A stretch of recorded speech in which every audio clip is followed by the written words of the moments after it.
حضرت عمر باہر نکلے، عبداللہ ابن عمر سے پوچھا کوئی آیا تو نہیں؟ تو کہا حضور امام حسن آئے تھے۔ تو کہا پھر شہزادے کو اندر کیوں نہیں بھیجا؟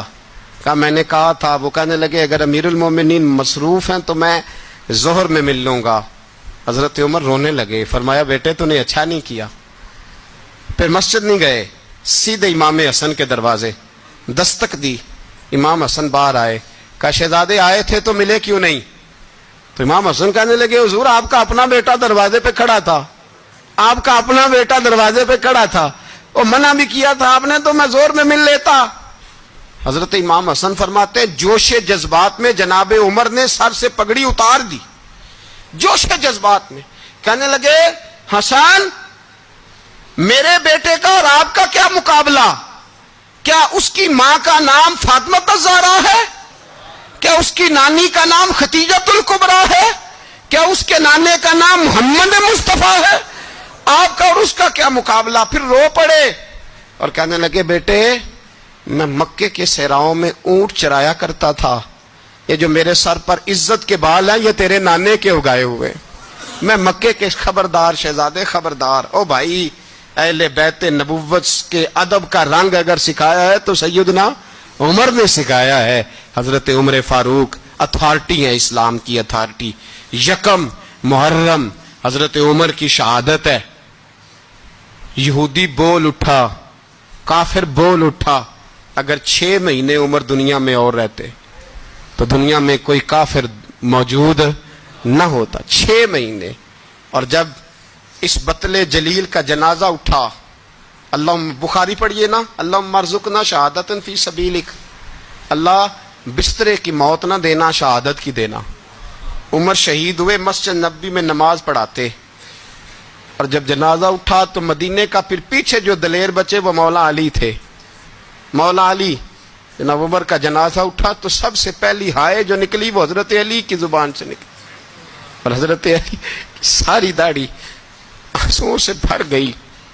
لوگوں نے کہا کہ علی کیا ہوا؟ فرمانے لگے تم دیکھ نہیں رہے جنازہ کس کا اٹھا ہے؟ پلٹ کے دیکھو تو صحیح، تم پتہ نہیں یہ کون گیا ہے؟ کہ حضور کیا ہوا؟ آپ فرمانے لگے عمر اس طرح کے کام کر کے گیا ہے، اب ان کے رستوں پہ کون چلے گا؟ کون اس کے جگر راہ وفا میں؟ میں نقش ایسے چھوڑ آیا ہوں، میں جس منزل سے گزرا ہوں وہ اب تک یاد کرتی ہے۔ حضرت علی حضرت عمر کے جنازے پہ کھڑے ہو کے کہتے ہیں اللہ مجھے اس طرح کے عمل کرنے کی توفیق دے جس طرح کے عمر کر کے گیا۔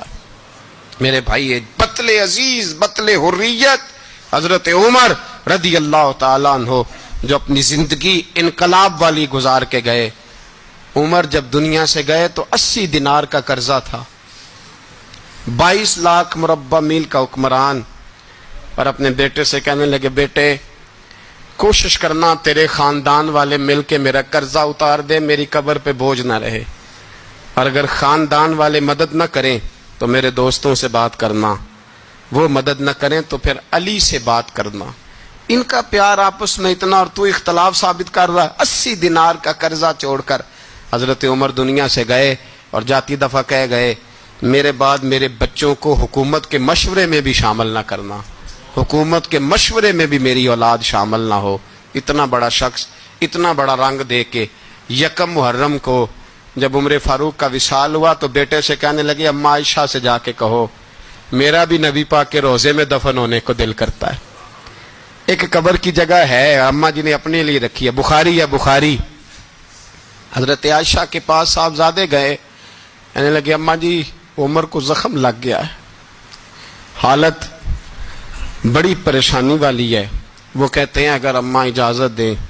سید عائشہ رو پڑی، فرمانے لگی کہ اپنی قبر کی جگہ تو نہیں نہ کسی کو دیتا، پر عمر نے کمال ہی بڑا کیا، اسے کہو جاؤ گنبد خضرا میں قیامت تک جو مصطفیٰ پہ اور ابو بکر پہ سلام پڑے گا وہ تجھ پہ بھی سلام پڑھ کے جائے گا، جاؤ میں نے جگہ دی۔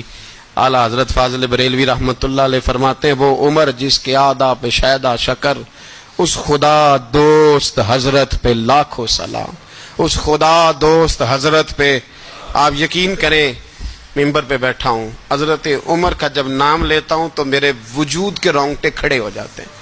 حضرت عمر کی زندگی جب پڑھتا ہوں تو لگتا ہے خدایا ایسے شخص بھی دنیا میں آئے، ایسے لوگ بھی دنیا میں ہو کر گزرے، ایسا شخص بھی آیا جس نے دنیا ساری اسلام کی گرویدہ کر دی، اور وقت آیا تو چرواہوں سے معافیاں مانگ مانگ کے کہا کہ دیکھنا عمر کے بارے میں دل میں بات کوئی نہ رکھنا۔